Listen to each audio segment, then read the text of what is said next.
ఆదాము తన భార్య అయిన హవ్వను కూడినప్పుడు ఆమె గర్భవతి అయి కయ్యేనును కని యెహోవా దయ వలన నేను ఒక మనిషిని సంపాదించుకున్నానే అనను. తర్వాత ఆమె అతని తమ్ముడగు హేబేలును కనను. హేబేలు గొర్రెల కాపరి, కయ్యేను భూమిని సేదపరచువాడు. కొంతకాలమైన తర్వాత కయ్యేను పొలము పంటలో కొంత యెహోవాకు అర్పణగా తెచ్చును. హేబేలు కూడా తన మందలో తొలిచూలున పుట్టిన వాటిలో క్రొవ్విన వాటిని కొని తెచ్చును. యెహోవా హేబేలును అతని అర్పణను లక్ష్య పెట్టెను, కయ్యేను అతని అర్పణను ఆయన లక్ష్య పెట్టలేదు. కాబట్టి కయ్యేనుకు మిక్కిలి కోపం వచ్చి అతడు తన ముఖము చిన్నబుచ్చుకొనగా యెహోవా కయ్యేనుతో, నీకు కోపమేలా? ముఖము చిన్నబుచ్చుకొని నావేమి? నీవు సత్క్రియ చేసిన ఎల్లా తలనెత్తుకొనవా? సత్క్రియ చేయని ఎల్లా వాకిటి పాపము పొంచిండును. నీ ఎడల దానికి వాంఛ కలుగును, నీవు దాన్ని ఏలుదోను. కయ్యేను తన తమ్ముడైన హేబేలుతో మాట్లాడును. వారు పొలంలో ఉన్నప్పుడు కయ్యేను తన తమ్ముడైన హేబేలు పడి అతనిని చంపును. యెహోవా, నీ తమ్ముడైన హేబేలు ఎక్కడున్నాడని కయ్యేను అడగ్గా అతడు, నేను ఎరుగునా? నా తమ్ముడికి నేను కావలి వాడునా అనెను. అప్పుడు ఆయన, నీవు చేసిన పని ఏమిటి? నీ తమ్ముని రక్తం యొక్క స్వరము నేలలో నుండి నాకు మొరపెట్టుచున్నది. కావున నీ తమ్ముని రక్తమును నీ చేతుల నుండి పుచ్చుకొంటకు నోరు తెరిచిన ఈ నేల మీద ఉండకుండా నీవు శపింపబడినవాడు. నీవు నేలను సేదపరిచినప్పుడు అది తన సారము నీకు మీదరని కీదు. నీవు భూమి మీద దిగులు పడుచు దేశదిమ్మరవై ఎందువన్ను. అందుకు కయ్యేను, నా దోష శిక్ష నేను భరింపలేనంత గొప్పది.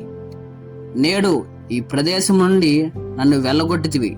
నీ సన్నిధికి రాకుండా వెలువేయబడి దిగులు పడుచు భూమి మీద దేశదిమ్మరన ఎందును. కావున నన్ను కనుగొను వాడెవడో వాడు నన్ను చంపునని యెహోవా తన్ను. అందుకు యెహోవా అతనితో, కాబట్టి ఎవడైనను కయ్యేనును చంపినల్లా వానికి ప్రతిదండన 7 కలుగునను. మరియు ఎవడైనను కయ్యేను కనుగొని అతనిని చంపక ఉండినట్లు యెహోవా అతనికి ఒక గుర్తు వేసును. అప్పుడు కయ్యేను యెహోవా సన్నిధిలో నుండి బయలుదేరి వెళ్ళి ఏదేనుకు తూర్పు దిక్కున నోదు దేశంలో కాపురమును.